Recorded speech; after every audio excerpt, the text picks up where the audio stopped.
Bonjour, dans cette vidéo, nous allons voir comment utiliser le bureau à distance, donc se connecter à un autre ordinateur à bureau à distance depuis Internet. Dans un précédent article et une précédente vidéo associée, on a vu comment utiliser le bureau à distance en réseau local. Donc là, pour pouvoir y accéder depuis Internet, il faut bien sûr vous reporter à cet article et à cette vidéo pour d'abord installer le bureau à distance en réseau local. Une fois que vous avez fait ça, eh bien, on va rajouter des paramètres supplémentaires de sécurité et de paramétrage des réseaux pour pouvoir activer la fonctionnalité depuis Internet. Si vous avez accès à un ordinateur en bureau à distance depuis Internet, vous avez potentiellement accès à toutes les machines donc de votre réseau que vous pourrez commander à partir de cet ordinateur. Avant de voir ces réglages et ces paramétrages en détail, eh bien, on va faire un petit rappel sur le fonctionnement des réseaux. On va supposer on est chez nous et donc on a deux ordinateurs, un smartphone et une box. Donc, pour l'instant, on a débranché le câble Internet de la box, donc elle n'est pas reliée à Internet. Et dès qu'on allume la Livebox, eh bien, celle-ci va s'octroyer, une adresse IP. En général, c'est celle-ci sur la majorité des box, 192.168.1.1. Ensuite, eh bien, elle va rechercher sur tout le réseau les appareils qui sont connectés. Et chaque appareil qui possède une carte réseau, par exemple une carte Wi-Fi ou une carte Ethernet, ou les deux, eh bien, chaque carte réseau a ce qu'on appelle une adresse MAC qui est unique. La box va ensuite parcourir toutes les machines du réseau. Elle va essayer de recueillir toutes les adresses MAC qu'elle va demander aux appareils et ceux qui répondent se verront attribuer une adresse IP locale. Donc, par exemple, l'ordinateur, si c'est le premier allumé ou le premier trouvé, eh bien, elle va lui affecter la première adresse disponible. Ce sera la machine numéro 2. Ça peut être 10, ça peut être 20, ça peut être n'importe quel numéro. Et qu'elle va associer à l'adresse MAC ici. Pareil pour le smartphone, il va être la troisième machine. Et puis l'ordinateur, le dernier ordinateur également. Alors la difficulté quand on va accéder de l'extérieur, eh bien, c'est également de connaître un peu ces IP locales. Et donc, le problème, c'est que si vous éteignez vos machines et que vous les rallumez le lendemain, par exemple, vous rallumez que le téléphone, eh bien, par exemple, le téléphone, lui, eh ben, il va avoir la première adresse IP locale disponible, et cette fois-ci, il aura peut-être le numéro 2. Si vous allumez ensuite cet ordinateur, eh bien, il aura le numéro 3, et celui-là en dernier, il aura encore le numéro 4. Donc, à chaque fois que vous allez vous reconnecter sur le réseau, vous n'êtes pas sûr d'avoir les mêmes idées, les mêmes IP locales. Donc, à ce moment-là, il va falloir dire à la box d'attribuer toujours les mêmes IP locales à chaque machine, quel que soit son ordre d'allumage. Pour ça, eh bien, on va dire, eh bien, l'adresse IP, cette adresse IP locale, eh bien, on va l'affecter à cette adresse MAC. Ce qui fait que si on branche un nouvel appareil, eh bien, il n'aura jamais cette adresse IP qui sera réservée à cette machine. Si vous avez un utilisateur de cet ordinateur qui veut se connecter à cet ordinateur ici en bureau à distance, supposons bien sûr que ça a été paramétré auparavant, eh bien, il va taper l'adresse IP locale de cet ordinateur et puis le numéro de port. Et donc, ça, c'est envoyé à la box et la box va ensuite se connecter, enfin, envoyer le flux à cet ordinateur et elle va gérer ensuite les flux d'échange qui passeront toujours par la box. On va brancher la box sur Internet. Donc, dès que vous la connectez à Internet, cette fois-ci, eh bien, c'est votre opérateur, Free, Orange, SFR, peu importe, qui va vous attribuer ce qu'on appelle une IP publique, c'est-à-dire une adresse Internet. Cette adresse Internet, elle n'est attribuée qu'à la box. On va supposer que c'est 90.21 80 195. Si un ordinateur veut se connecter sur un site, eh bien, sur son navigateur, il va taper l'adresse, par exemple google.com, et puis cette requête va arriver à la box. La box va traduire le nom de domaine, hein, google.com, en adresse IP, en interrogeant éventuellement les DNS de votre fournisseur. Et ensuite, c'est la box qui connecte, qui envoie la demande de l'ordinateur numéro 2 au site internet. Si un autre utilisateur veut se connecter sur un autre site, eh bien, tout va passer par la box, et c'est la box qui fait le chef d'orchestre un peu de tous les flux, et qui adresse les bons flux au bon ordinateur. Le site internet, lui, il répond toujours à la box. Il ne connaît pas votre adresse IP locale, puisqu'elle est cachée par défaut par le routeur ou la box. Si vous tapez depuis l'extérieur votre adresse IP internet, ça va arriver sur la box, et puis la demande, la box, eh ben, elle ne saura pas comment faire. Elle ne sait rien traiter, elle sait que diriger les flux. Donc par défaut, tous les flux entrants, en général, sont bloqués par la box, sauf par l'UPnP ou s'ils sont ouverts. Les flux sortants, eux, en général, ne sont pas bloqués, et donc c'est comme ça que vous pouvez vous connecter facilement sur Internet depuis une machine. Pour pouvoir utiliser le bureau à distance depuis l'extérieur, eh bien, il va falloir dire à la box comment rediriger les flux. Ainsi, si vous tapez votre adresse IP publique depuis l'extérieur, eh bien, vous allez devoir préciser, comme pour le réseau local, le numéro de port. Donc, quand on va se connecter au bureau à distance, eh bien, il faut taper l'adresse IP publique suivie du numéro de port et dire à la box toute requête qui arrive à cette adresse sur le numéro de port 3389 par exemple, doit être redirigée sur tel ordinateur. On a paramétré la box, eh bien, la box va savoir que tout ce qui arrive sur le port 3389 doit être redirigé, ainsi les échanges vont pouvoir se faire. Si par exemple on veut un deuxième bureau à distance, par exemple c'est cet ordinateur, eh bien il va falloir sur cette machine changer le port par défaut du bureau à distance pour que, si vous voulez vous connecter sur cette machine, dire par exemple, eh bien,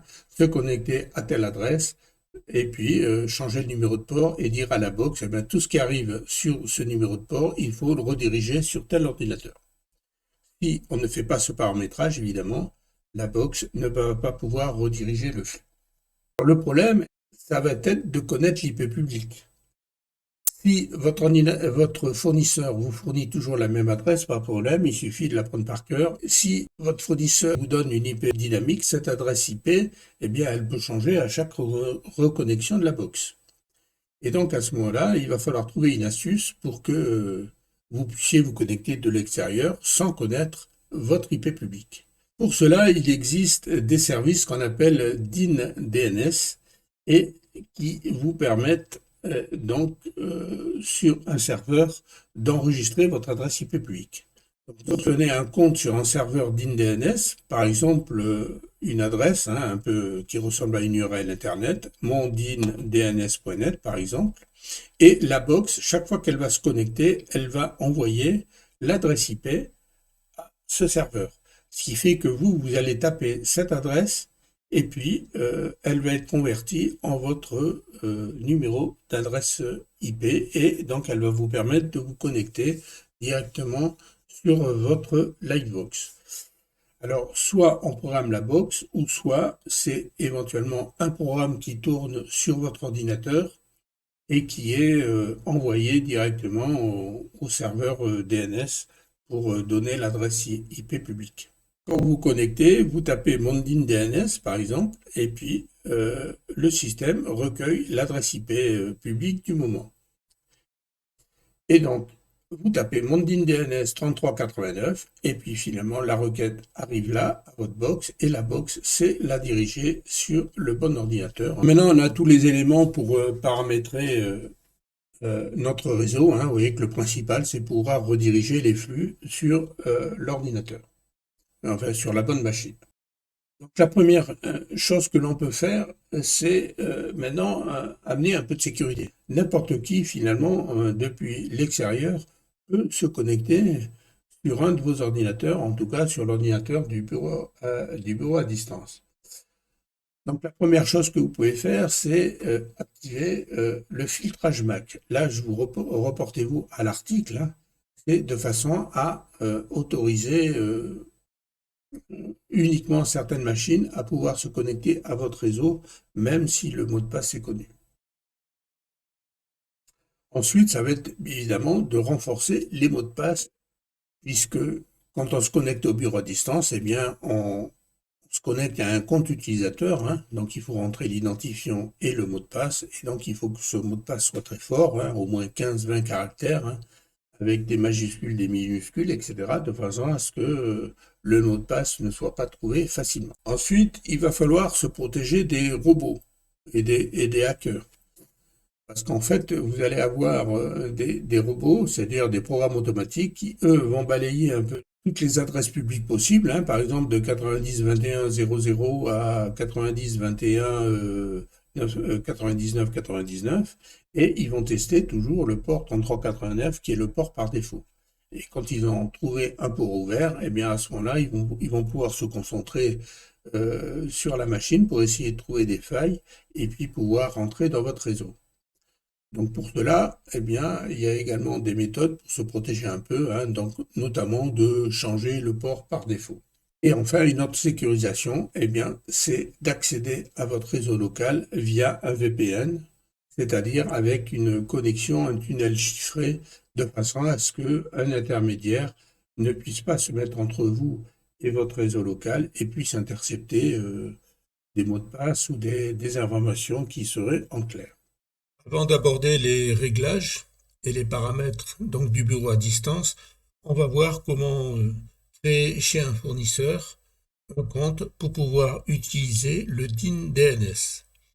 Donc moi j'ai pris le fournisseur NoIP, donc à l'adresse noip.com, parce qu'il est compatible et reconnu par à la fois la box, ma box et le routeur.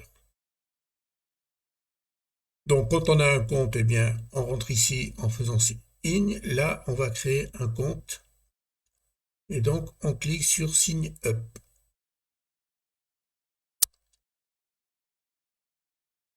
Et j'enregistre le compte. Il faut valider l'adresse mail, hein, ce que je vais faire sur mon compte, et je reprends la vidéo ensuite. L'adresse email était validée sur le mail que j'ai reçu. Donc, je continue. C'est un compte personnel et qui n'est pas d'entreprise. Je continue. Accès à distance, on va prendre. Voilà. Donc là, on a les différents prix et on va prendre le gratuit. Vous choisissez votre nom de domaine. Par exemple,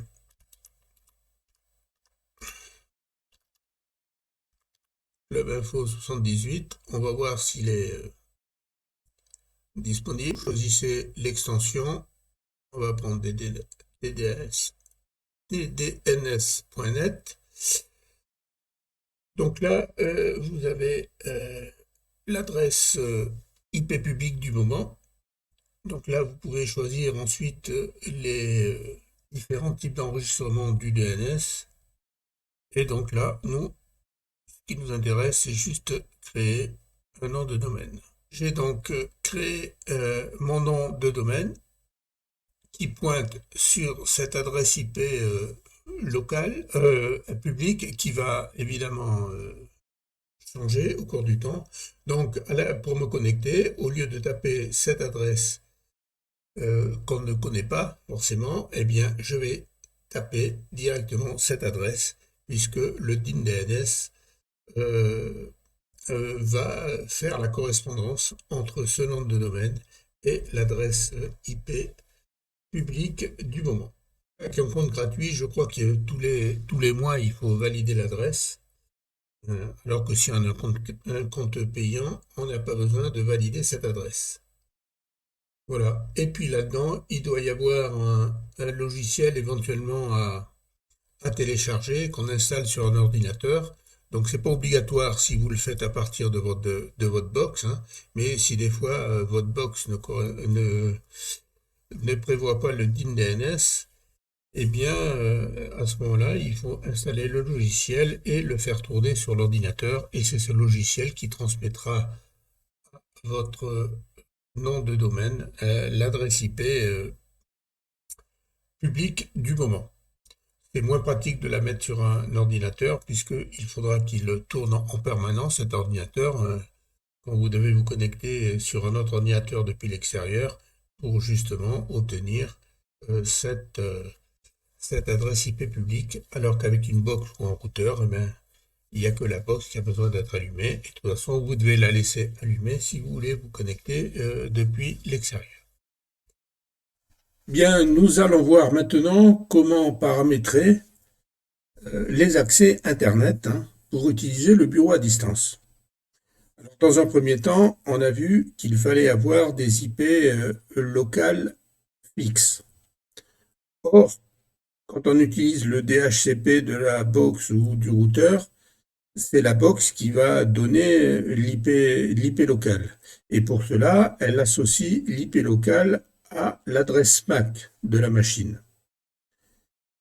Cette adresse MAC, et donc à chaque connexion, elle va chercher l'adresse MAC et elle va voir qu'on a mis une adresse IP locale fixe qu'elle va attribuer. On peut également attribuer une adresse IP locale fixe directement dans les paramétrages réseau de Windows, par exemple de l'ordinateur. On peut attribuer une IP, définir une IP locale fixe. L'inconvénient de cette procédure, c'est que notamment sur un portable, eh bien, si vous vous déplacez, que vous vous branchez à un autre réseau Wi-Fi, par exemple, eh bien, ça va pas marcher. Parce que votre réseau n'est pas le même que le réseau sur lequel vous allez vous connecter, sur un Wi-Fi différent. Le plus simple, c'est de ne pas avoir d'adresse MAC aléatoire et de paramétrer les machines pour ça. Alors sous Windows, on va dans Paramètres, Réseau et Internet, Wi-Fi par exemple, et là, vous désactivez ici, utiliser d'adresse MAC aléatoire. Sous Android, vous ouvrez Paramètres et vous allez dans Wi-Fi. Vous cliquez sur la petite roue dentée ici et vous faites Afficher plus. Dans type d'adresse MAC, eh bien, vous choisissez adresse MAC du téléphone, donc la vraie adresse MAC. Pour les autres systèmes, vous avez un lien dans l'article. Donc maintenant, on va voir comment définir donc l'IP local fixe sur la box ou le routeur. Mais avant, il faut connaître son adresse MAC. Donc, il y a plusieurs possibilités. On peut aller dans Paramètres de Windows, etc. Mais sinon, il y a une commande très simple. Vous ouvrez une console, une invite de commande, et vous tapez get mac /v. Là, vous avez toutes les adresses MAC. Il faut chercher ensuite votre carte. Donc, en général, si vous n'avez pas de montage particulier, vous en avez deux. Vous avez la carte PCI, qui est pour la carte Ethernet, et puis la carte Wi-Fi. Donc en face, vous relevez l'adresse MAC. Ensuite, il faut ouvrir son routeur ou sa box. Donc en général, la box, vous tapez dans l'adresse du navigateur 192.168.1.1. En général, toutes les box ont cette adresse. Sinon, il faut consulter la documentation de vos fournisseurs. Là, je suis sur une Livebox, donc mon menu a été un peu personnalisé. Sinon, vous baladez dans les différentes commandes et vous allez dans Réseau. On retrouve l'adresse IP de la Livebox qu'on peut changer ici, le masque du sous-réseau. Donc, en général, pour un particulier 255, 255, 255.0. Ça veut dire qu'en fait, là, ici, vous pouvez... 255, c'est 1, 1, 1, 1, 1, 8, 1. En binaire, le sous-réseau, c'est 192.168.1. Et là, vous avez les numéros de machine, en fait. Donc, sur un réseau local, avec ce masque réseau, vous pouvez mettre un maximum de 255 machines, sachant qu'il y a une adresse qui va être réservée évidemment pour la box, et vous avez une adresse qui s'appelle le broadcast, qui en général est l'adresse 255 à la fin, et qui est l'adresse avec laquelle la box va pouvoir interroger tous les appareils connectés, notamment par exemple pour leur demander leur adresse MAC. Là, vous allez rentrer l'adresse IP que vous voulez donner. Évidemment, il ne faut pas donner une adresse qui est déjà attribuée. 192, 168, 1, 101. Cet équipement, il va avoir cette adresse IP fixe qui sera donnée pour la box. Et là, je vais mettre son adresse MAC. L'adresse MAC que j'ai relevée tout à l'heure avec l'invite de commande. Et ensuite, vous cliquez sur Ajouter. Et votre adresse, votre machine avec son adresse IP statique va s'afficher ici. Et là, vous allez avoir les adresses dynamiques, les machines qui sont branchées et qui n'ont pas d'adresse IP statique, et donc les adresses IP que la box a attribuées. Voilà, c'est très simple. Ensuite, eh bien, il suffit de quitter et puis c'est enregistré. Une option intéressante à rajouter, on va aller sur le réseau Wi-Fi.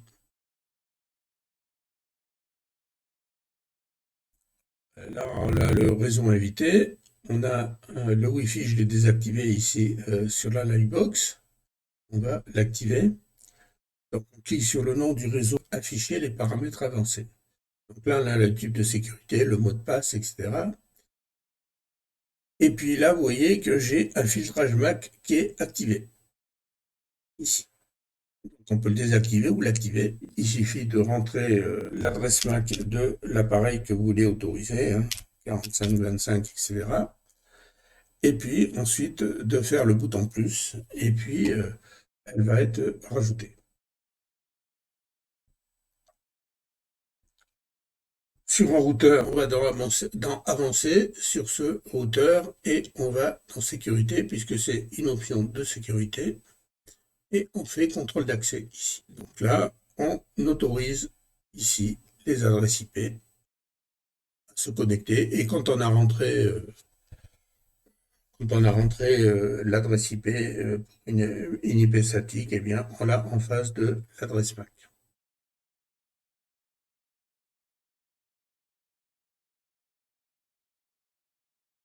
Donc, une fois que c'est fait, on fait ajouter ici. Là, on active ici ou on désactive le contrôle d'accès. On fixe la règle d'accès, soit autoriser la connexion de tous les nouveaux périphériques, soit bloquer la connexion de tous les nouveaux périphériques. Et là, on autorise donc ou on interdit les périphériques dans la liste qui apparaît. On met autorisé ou bloqué. Et ensuite, on fait appliquer. Nous allons voir maintenant comment autoriser les connexions entrantes depuis Internet. Donc là, on est toujours sur la Livebox. On va cette fois-ci dans Réseau. Et au lieu d'aller dans le DHCP, on va prendre l'onglet NAT/PAT. Voilà. Donc là, eh bien, on peut rentrer les règles personnalisées. Donc là, vous avez toutes les règles qui ont déjà été enregistrées, que j'ai enregistrées. On peut les activer ou les désactiver en cochant ou en décochant une case. Et c'est ici qu'on rentre donc les données. Donc, par exemple, vous voulez rentrer une nouvelle règle. Donc, on tape le règle 1. Je vois qu'on ne peut pas ou règle 2, peu importe. On ne peut pas rentrer d'espace ni de caractères accentués, peu importe. Là, on rentre le port interne. Donc, dans notre cas, on veut par exemple tout ce qui arrive sur la box au port 3389, voilà, va être redirigé sur une machine, par exemple l'ordinateur qui s'appelle Eris, par exemple, sur le même port 3389. Donc, tout ce qui arrive sur la box ici, sur le port 3389, va être redirigé sur le port Eris 3389. Si sur Eris, j'ai changé le port par défaut du bureau à distance, par exemple, eh bien, je mets ici le nouveau port.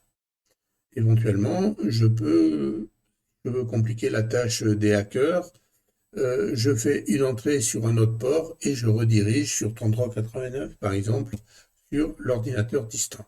Le protocole CTCP, la CRIS, et là, on note les adresses IP externes éventuellement autorisées. Donc, si vous vous connectez depuis Internet, depuis une IP publique qui est fixe, vous rentrez votre IP publique ici, c'est toujours la même, et donc il n'y aura que cette IP qui aura le droit de se connecter à la machine. En général, quand on est sur Internet, on peut se connecter de n'importe où, et donc forcément avec des adresses IP qui varient et qui sont jamais les mêmes. Donc on laisse toutes.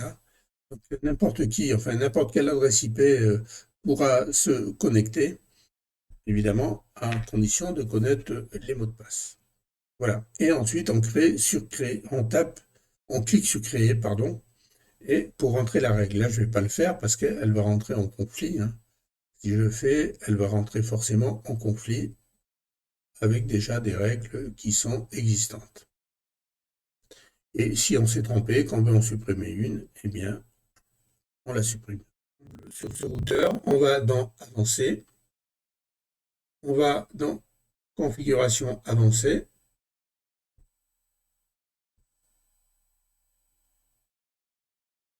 et on va ici, Ouverture de port, déclenchement de port. Et donc là, c'est la même chose, on rentre par exemple ouverture de port, et puis on ajoute un service ici, en cliquant dessus. Donc là, on choisit le nom du service, celui qu'on veut donner, bureau à distance par exemple. Je ne vais pas le faire pour pas que ça rentre en conflit encore avec les autres règles. Vous choisissez votre protocole TCP, UDP. Voilà. Là, c'est les deux. Là, c'est uniquement protocole TCP et uniquement protocole UDP. Donc, en principe, bureau à distance, c'est TCP. Si vous ne savez pas, vous mettez les deux. Voilà.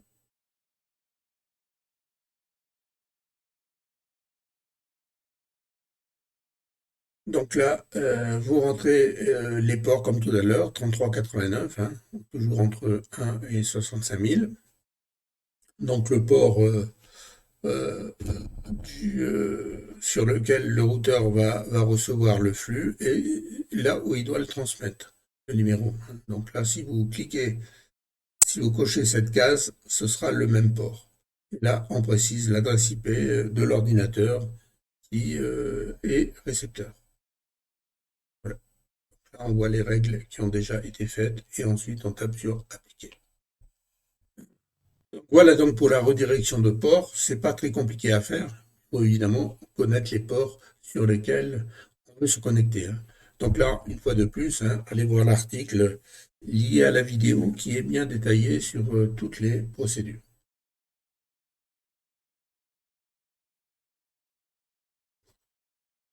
Donc maintenant, si on veut se connecter depuis l'extérieur, eh bien le problème c'est qu'il faut connaître l'adresse IP publique de votre box. Et donc, si cette adresse publique change à chaque fois, ce qui est la majorité des cas, eh bien, vous ne pouvez pas évidemment vous déplacer pour aller repérer l'adresse IP publique du moment. Donc, pour ça, il faut trouver des astuces. Et donc, il y a des services qui existent, donc avec des serveurs qui font que la box ou un logiciel installé sur l'ordinateur transmettent à un serveur l'adresse IP du moment et puis vous vous connectez sur le serveur et le serveur vous indique ensuite la bonne adresse IP de votre box sur laquelle vous devez vous connecter. Alors sur tous les routeurs et sur les box en général, il y a un service qu'on appelle DIN-DNS. Donc là, sur la box, on va dans Réseau, on retrouve les mêmes onglets. Et donc là, on va sur DIN-DNS. Il y a plusieurs opérateurs. Vous avez une liste également dans l'article. Moi, l'opérateur s'appelle NoIP. Et donc là, vous allez vous enregistrer d'abord sur le prestataire de service et qui va vous donner une adresse, un nom de domaine. Donc là, j'ai pris un nom de domaine provisoire uniquement pour la démo. Hein, je le changerai après. Et donc là, vous avez en fait comme une adresse internet. Hein, donc j'ai pris ça.net. Voilà, le service est NoIP. Hein. En fait, la box, elle connaît un certain nombre d'opérateurs. Hein. Donc là, dont NoIP. Voilà. Donc là, vous saisissez ici le nom, l'URL que vous a donné, le nom de domaine que vous a donné le fournisseur. Ensuite, vous mettez vos coordonnées de contact à ce serveur, hein. C'est-à-dire que votre adresse email ou un identifiant, vous rentrez le mot de passe et vous faites enregistrer. Donc là, vous voyez la mise à jour du jour. Donc, qu'est-ce qui va se passer? Eh bien, quand la box est allumée, elle va transmettre à ce serveur, ici, votre adresse IP du moment, l'adresse IP publique. Vous, en fait, vous allez vous connecter. Au lieu de taper l'adresse IP publique, vous tapez cette adresse, hein, 2.3389, si le port est 3389, et vous allez directement vous connecter sur la box. Donc là, c'est pareil sur l'article qui est associé. Vous avez toutes les explications de ce fonctionnement.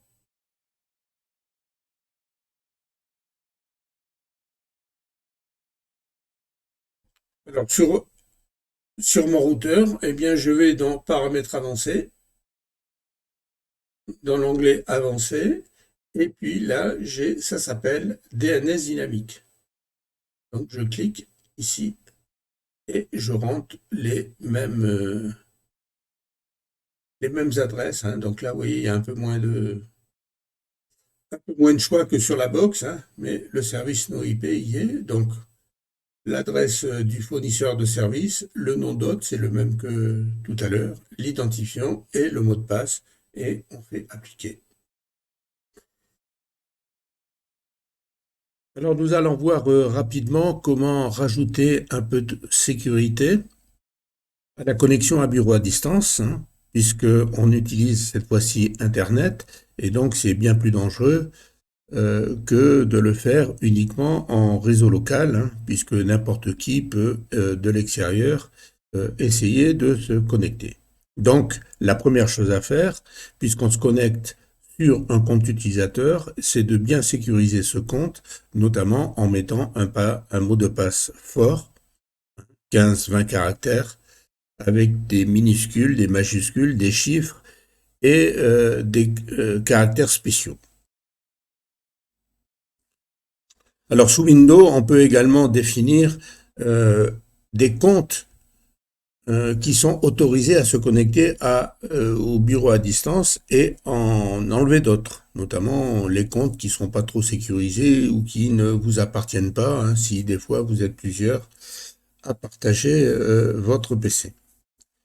Et donc pour cela, il faut aller sous Windows 10 dans Outils d'administration, et sous Windows 11, ça s'appelle Outils Windows.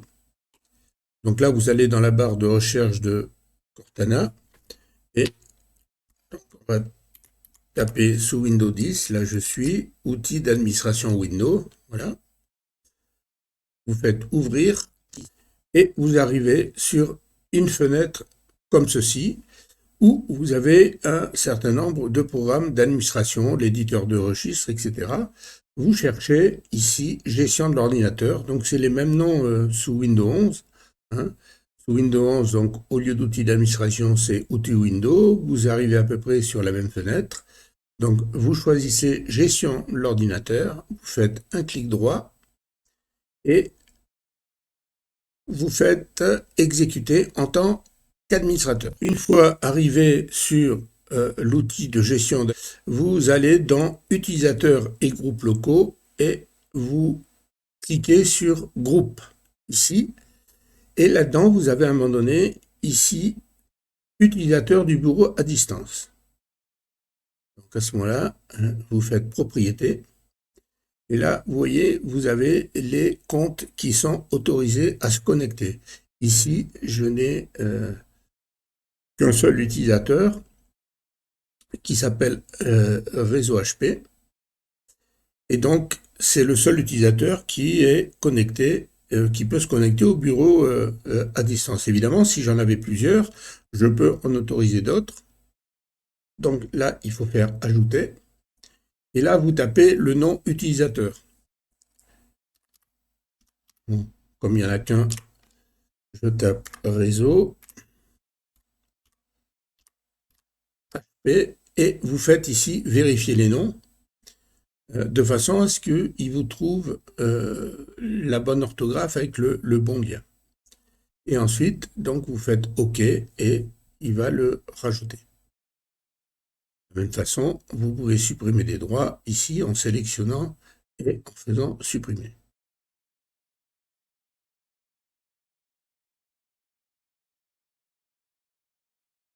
Alors également, on a vu qu'on pouvait changer le port d'utilisation du bureau à distance, puisque 3389, c'est le port standard, donc il est connu de tous. Et donc les hackers, quand ils vont essayer de chercher un bureau à distance sur une plage d'adresse IP Internet, eh bien ils vont tester le 3389. Donc une option, c'est de changer ce port de façon à empêcher ou du moins à gêner les hackers, hein, parce que si un hacker teste, en plus de tester toute une grande plage d'adresse IP, doit tester un peu tous les ports, je parle bien de façon automatique, c'est un peu compliqué, un peu long. Pour changer le port sous Windows, il faut utiliser la base de registre. Donc, on ouvre une invite de commande, on tape regedit, on l'a déjà vu dans d'autres vidéos, ou sinon, eh bien, on reste toujours dans nos outils d'administration ou les outils Windows, et là, on a l'éditeur de registre. Et on va l'ouvrir en mode administrateur également.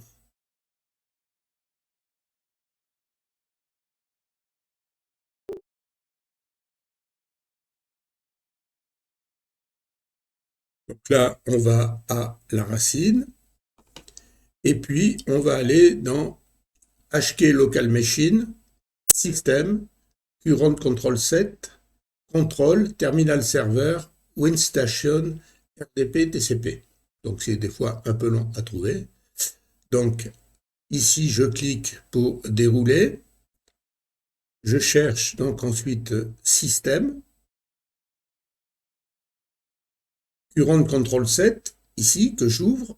Ensuite, Control. Je recherche encore Terminal Server. En balayant, il est ici. Et dans Terminal Server, WinStation, qui est ici. Et enfin, RDP-TCP. Voilà. Et là, je vais chercher la clé ici qui s'appelle Port Number. Elle est ici. Voilà. Et là, je vois que j'ai une clé DWORD, la valeur de la clé, et là, entre parenthèses, j'ai le port 3389. Donc, si je veux changer, je fais un clic droit, je fais modifier, et je me mets en valeur décimale. Voilà. Et le port number, et là, je peux modifier le port. Donc là, je ne vais pas le faire, mais si je voulais le faire, donc on prend 44, enfin le port que vous voulez. Évidemment, il faut vérifier qu'il n'est pas utilisé par une autre application. Pour ça, il y a des utilitaires comme Nmap, hein, vous trouverez facilement un mode d'emploi sur Internet. Et il faut également ouvrir ce port dans les différents pare-feux que vous avez, hein, votre routeur, votre box et éventuellement aussi le pare-feu de l'antivirus que vous avez installé sur votre machine. Sinon, eh ben, ça risque de bloquer, hein. Voilà. Dans l'article, vous avez un lien pour voir comment changer le port également par défaut sur un ordinateur sous Linux.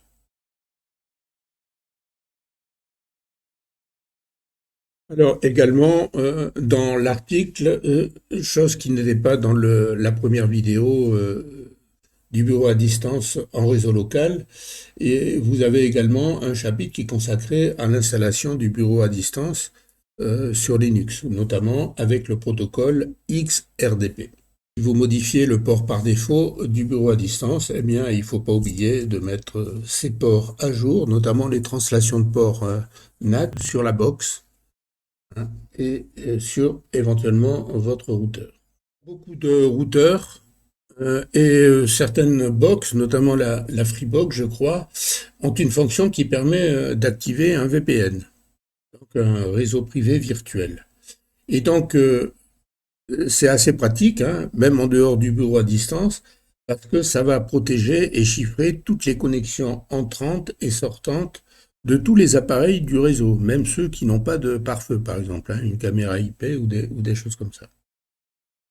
Alors souvent, c'est associé avec le protocole d'OpenVPN, et donc il faut télécharger un client OpenVPN et un fichier de configuration pour pouvoir activer cette fonctionnalité. Donc vous avez dans l'article des liens, quelques exemples, hein, comment donc installer un VPN, ce sont des vidéos, ou alors comment configurer le VPN sur la Freebox. Vous avez également la possibilité, si vous êtes abonné à NordVPN par exemple, d'utiliser le réseau Mesh qui permet de mettre plusieurs ordinateurs sur un réseau virtuel privé. Donc là, il faut regarder le mode d'emploi donc dans NordVPN. Une autre solution, si vous aimez mettre les mains dans le cambouis, eh bien, c'est d'installer sur un serveur dans le cloud ou sur un de vos ordinateurs, par exemple sous Linux, installer un serveur VPN. Il y a également beaucoup de documentation sur Internet et notamment un lien également dans l'article qui est lié. Si vous disposez également d'un NAS Synology, eh bien vous pouvez utiliser votre NAS Synology et y mettre un serveur VPN.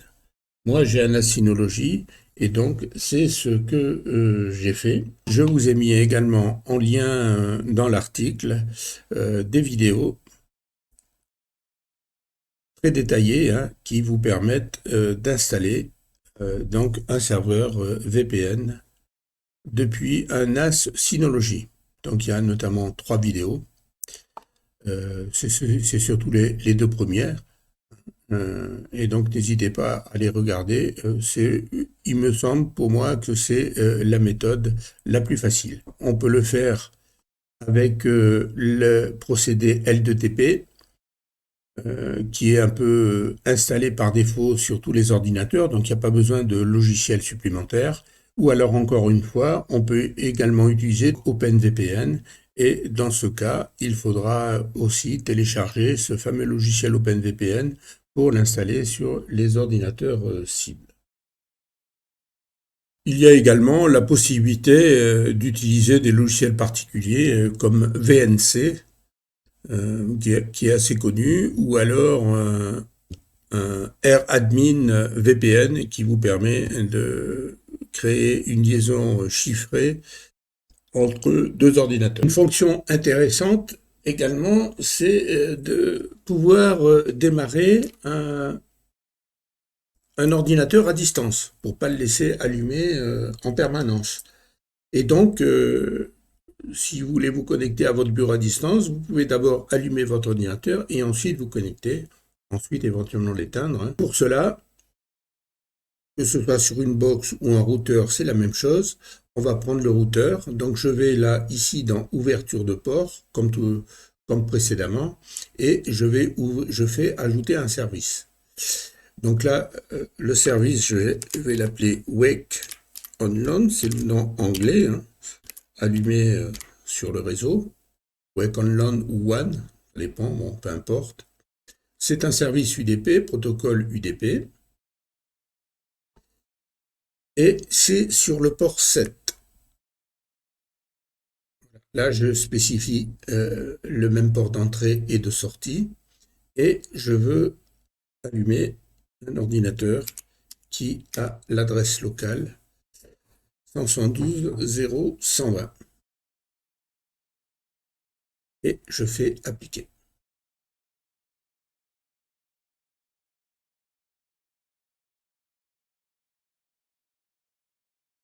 Et donc, il s'est mis là.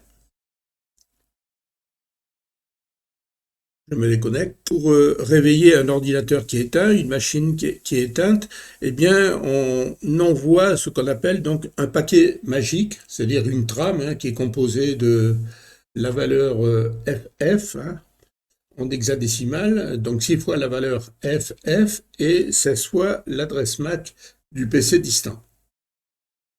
Et donc c'est cette trame qui va arriver sur l'ordinateur cible et qui va rallumer l'ordinateur. Alors il faut que cet ordinateur soit compatible au Wake on LAN. Il faut faire quelques paramétrages. Souvent il faut aller dans le BIOS et aller dans un menu qui s'appelle généralement Power Management et activer la fonction Wake on LAN. Vous avez un petit chapitre dans l'article qui est consacré à ça. Ensuite, il faut bien sûr configurer une IP locale fixe pour l'appareil qu'on veut allumer. Donc ça, en principe, c'est déjà fait, hein, si vous voulez vous connecter au bureau à distance. Et mettre en place la redirection de port, c'est ce qu'on vient de faire sur le routeur. Donc en général, on redirige sur le port 7 ou le port 9, ça dépend des PC. Sous Windows, il faut des fois modifier les propriétés de la carte. Vous ouvrez les paramètres de Windows et vous allez dans Réseau Internet. Une fois que vous êtes dans Réseau Internet, vous avez ici modifié les options d'adaptateur. Donc là, on va les ouvrir. Voilà. Et là, vous avez vos différentes cartes qui s'affichent. Hein. Donc la carte PCI qui est Ethernet, la carte Wi-Fi et éventuellement d'autres cartes si vous avez des VPN ou si vous avez des machines virtuelles. Donc, ce qui nous intéresse ici, c'est la carte PCI. Et donc, vous allez là, vous la sélectionnez et vous allez dans Propriétés. On rentre le mot de passe. Cette fenêtre s'ouvre. On va dans Configurer. Voilà. Et cette fenêtre, on va dans Avancer. Et là, on va chercher une valeur qui s'appelle Wake on Magic Packet ou plutôt ici, réveil sur Magic Packet. Alors le nom peut changer en fonction des cartes et des modèles de cartes. Et donc vous vérifiez ici que c'est suractivé. Et vous faites OK. Moi, c'est déjà activé. Bien sûr, ce paramétrage se fait sur l'ordinateur cible. Hein. Là, je fais sur l'ordinateur sur lequel je travaille, mais évidemment, c'est le même principe. Ensuite, eh bien, il faut utiliser une application qui est capable d'envoyer ce paquet magique. Alors, vous en avez sous Android, sur un smartphone, et vous en avez également sous Windows. Voilà l'application, il n'y a pas besoin de l'installer, Wake on LAN, hein. Il y en a plusieurs, hein. Vous cherchez sur Internet, Wake on LAN, ou alors comment se connecter, comment allumer un ordinateur à distance. Et donc là, il faut rentrer l'adresse MAC de l'ordinateur cible, son adresse locale, ou l'adresse Internet hein, avec le port qui est ici, depuis le réseau local. Et donc ensuite, eh bien, on clique dessus pour l'allumer. L'ordinateur, j'ai vérifié qu'il est allumé puisqu'il n'est pas loin. et donc je peux quitter ce programme. On va faire une petite démo de connexion. Je vais donc me connecter sur un réseau différent de ma box, hein. Donc je vais ici, là je suis sur carte Ethernet, donc je vais me brancher en Wi-Fi sur un réseau totalement différent. Voilà, ensuite, eh bien, j'active le VPN sur mon NAS de façon à avoir la connexion sécurisée. Donc là, j'ai un tunnel depuis. Je suis en fait connecté via un tunnel VPN directement sur mon NAS. Donc là, je rappelle, hein, si vous voulez configurer un NAS Synology, vous avez un article et des vidéos qui sont détaillées et qui sont en lien dans l'article.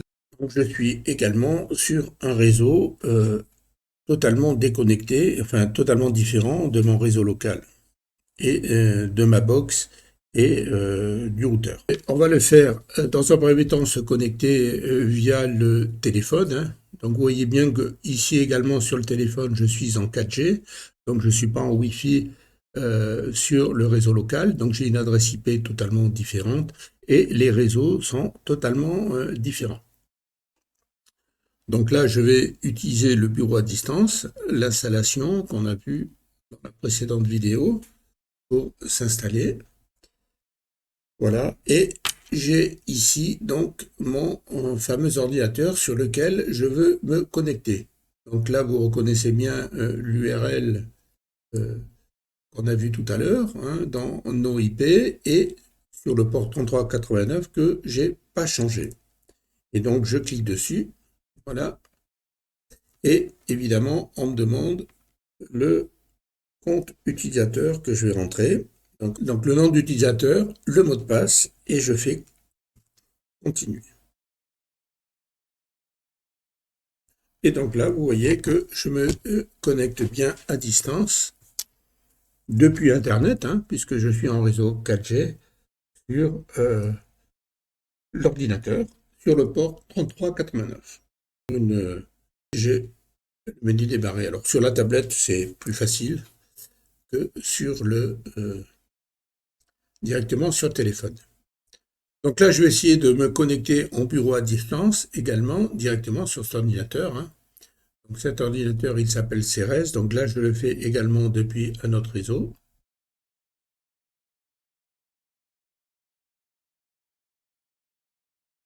Évidemment, on peut avoir sur le même compte qu'une seule connexion.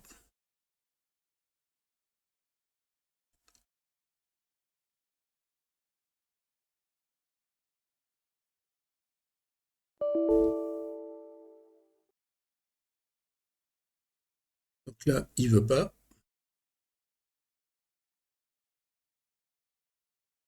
Je vais essayer de me connecter depuis donc le logiciel et je vais me connecter au compte administrateur de l'ordinateur.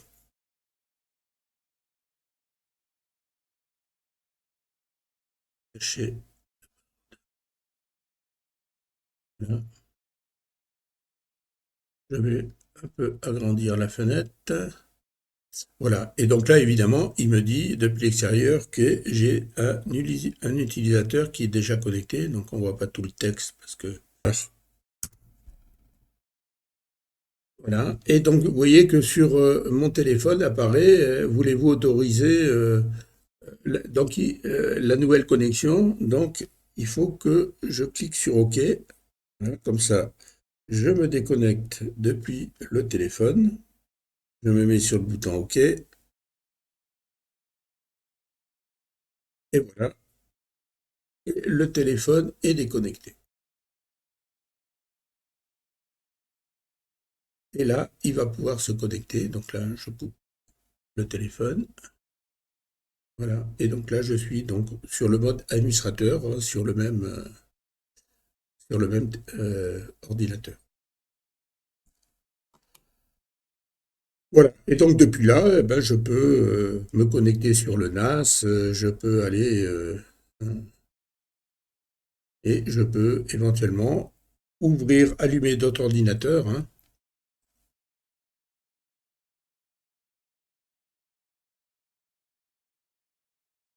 Voilà, par exemple ici, j'ai le fameux NAS. Alors tout ça est en réseau chiffré, hein, et protégé, donc vous n'êtes pas obligé de le faire si vous vous connectez ponctuellement en bureau à distance depuis Internet, hein. Par contre, quand vous n'utilisez pas le bureau à distance, le mieux c'est un peu de désactiver les ports et de les activer uniquement quand vous comptez vous connecter en bureau à distance. Ça rajoutera un peu de sécurité. Voilà, cette vidéo est terminée. Je vous dis au revoir et à la prochaine vidéo.